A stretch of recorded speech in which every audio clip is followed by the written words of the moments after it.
Bonjour à tous, aujourd'hui une vidéo un peu particulière, on va analyser donc l'action Nvidia. Avant cela je fais des briefs quotidiens, je fais 3 briefs quotidiens par jour où on voit donc l'actualité éco et donc 3 briefs, donc un sur les cryptos, un sur les indices et un sur le forex et les matières premières. Donc n'hésitez pas à vous abonner et à liker si pour ne rien rater. Je vais passer sur l'action Nvidia. Donc je ne vais pas faire une analyse financière, je vais simplement voir les niveaux en cas de retracement tout simplement. Parce que tout simplement sur les indices, alors sur les indices on retrace, donc on le voit sur Nvidia également, hein, depuis le début de semaine on retrace. Hier on a eu un beau rebond, mais tout simplement c'est de voir en cas de retracement plus profond sur les marchés quels seront les niveaux importants pour se positionner à l'achat sur du moyen long terme. J'ai également fait plusieurs vidéos sur le PIB américain, PPI et le CPI.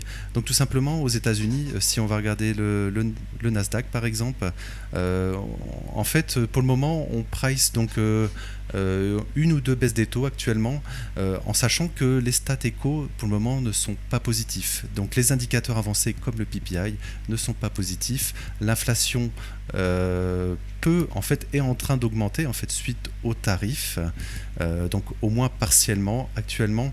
Donc il faut faire attention parce que pour le moment ce n'est pas pricé.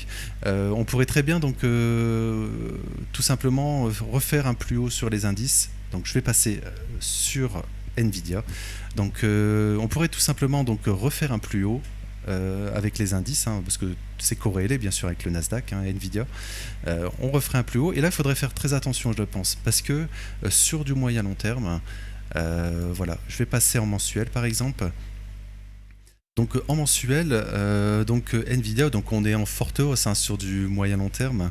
Tout simplement, ça suit les indices aussi, hein, mais avec un levier beaucoup plus important sur Nvidia, hein. Si vous regardez, par exemple, depuis la baisse suite au tarif, donc on a remonté de plus de 100%, on est à 115% actuellement, et en général, hein, depuis on va dire le bottom ici de 2022, on est en hausse de 1370%, ce qui est vraiment énorme.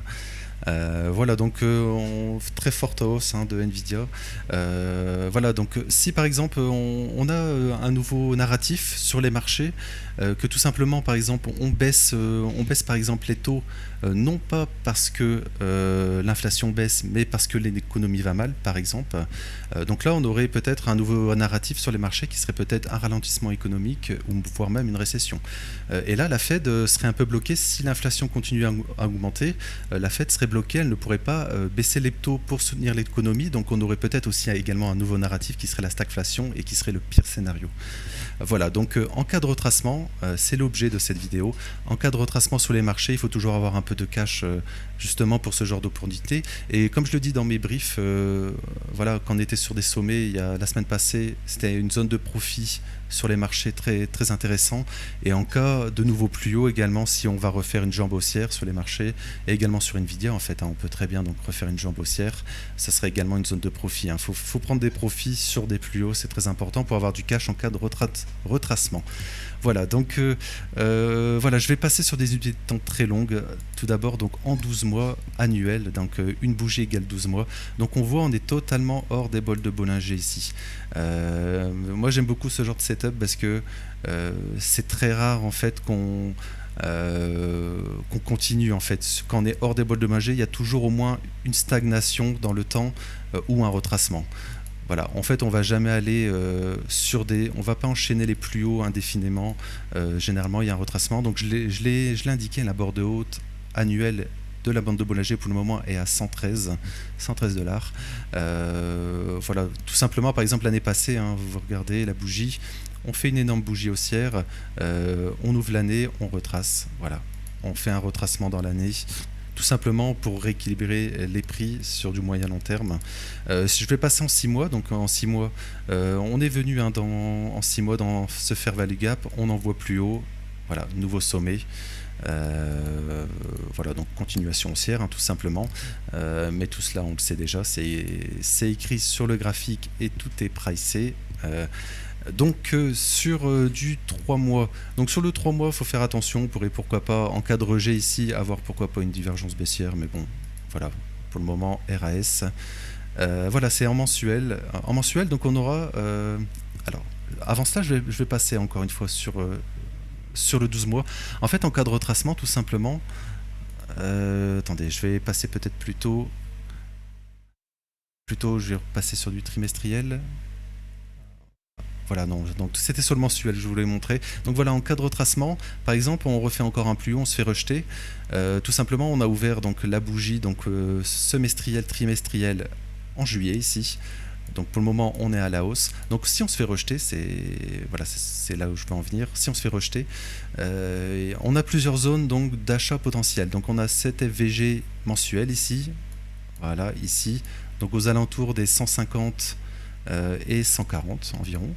On a donc ensuite une deuxième zone ici, aux alentours des 135 et justement 115 qui représente donc la borne basse, la borne haute de la bolle de Bollinger annuelle. Voilà, je l'ai écrit ici. Voilà, ça serait une zone intéressante hein, ici. Et si on a vraiment un retracement fort des indices, là on aurait donc un autre objectif qui serait donc le FVG annuel, qui est aux alentours donc des 87 $. Aux alentours des 87 $. Voilà, ce qui ferait une baisse, on va calculer ça tout de suite.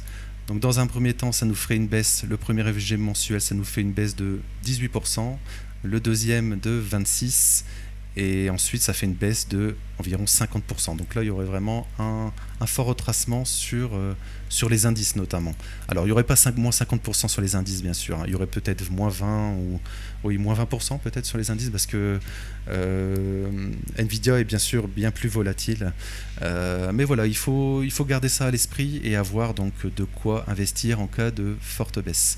Voilà, donc par exemple, si on retrace donc fortement, soit dans cette EVG, mais s'il n'y a pas de force, voilà, on peut aller plus bas en fait en fonction des indices.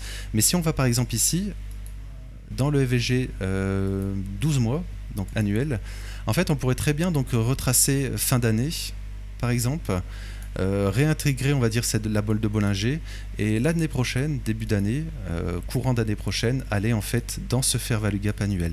Et ça serait une zone exceptionnelle pour passer à l'achat sur du long terme, sur Nvidia.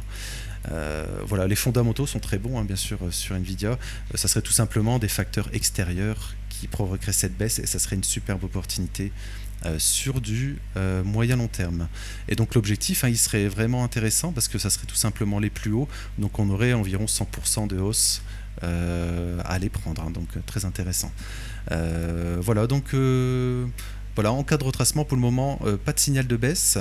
Faudra faire attention, donc par exemple en weekly, on retrace actuellement. En cas de nouveau plus haut, on pourrait pourquoi pas avoir une divergence ici, ça serait très intéressant, prise de profit dans ces niveaux. Et donc ensuite, donc, les retracements, comme je vous ai indiqué, FVG mensuel. En fait, c'est tout simplement possible de, par exemple, si vous souhaitez mettre rentrer sur un certain montant, vous pouvez par exemple en prendre 10, 20% dans ces niveaux ou 30 et garder du cash ici en cas de forte chute. Voilà, c'était un point, j'essaie de faire un point rapide pour que la vidéo soit pas trop longue. Voilà, en cas de retracement, donc n'oubliez pas de garder du cash pour ce genre d'opportunité. Je vais m'arrêter là pour aujourd'hui. N'hésitez pas à vous abonner si ça vous a plu. Je vous souhaite une belle journée et merci.